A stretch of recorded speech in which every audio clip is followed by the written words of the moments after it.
question for you guys. If you were to ask one of your exes what your ass tastes like, what would they say? What? Who are you? First of all, We were talking about ass hair and it got me. No. I saw my ex the other night. Oh, you did. So I see him. Okay, so I'm with Todd. We're out smoking weed after the show, after my spot. And my ex-boyfriend comes to the Comedy Store, and he calls me over, right? And I go to Todd. I go, I'm gonna go talk to him. So I walk over to my ex-boyfriend thinking, I don't know what I thought was gonna happen. I just thought it was gonna be good. He goes, hey, do you want to see this thing I made? And I said, no, I don't want to see it. And he started explaining it to me rather than showing it to me. And I couldn't believe it. And I was so high and I didn't want to talk to him at all. And I started like recoiling, and this open micer who was like rolling a blunt next to us was like, he walked away and he goes, was that guy a manager? And I go, no, he's a comedian, which was perfect also. I was like, oh my God, nobody knows who he is. And he like, and I go, no. And he goes, why was that so crazy? And I went, he's my ex-boyfriend. And he was like, that's why you were recoiling. I was recoiling the whole time. I was like this. He was speaking at me. I hated every second of it. I kept trying to say things to him, and it felt like my words would come out and they weighed too much to like keep going. So they would fall to the ground. Yeah. Like I would just be like, like I just have nothing.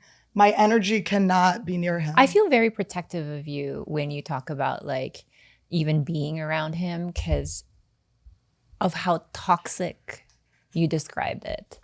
Like, and just even takes two to have a crazy rager. I realize that, but like some of like the sexual stuff that you talk to me about makes me want to fucking cry. And I think that's what your body probably responds to. Whoa. I mean, it could be. I mean, I think it might be, but it's just, I can't believe, what I feel is not like anything about him. It's more like sadness for who I was, that I dated this person, that I was with this person for so long, that I idolized this person. I loved this person. Yeah. This is very on trend with what we were talking about before you got here, because I fucking watched a tape of mine from high school, and intercut, not fully taped over, was 3 seconds of graphic sex with my high school boyfriend.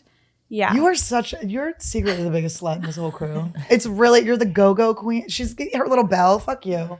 Sick of your shit. She's Ring the bell, Esther. With a graphic sex tape.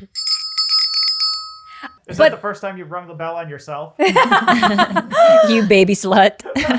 But like at first it's like, oh my God, my body's hot, amazing. And then you're like, oh, I feel sick. I was like there to have sex with this gross guy. Can we show the clip?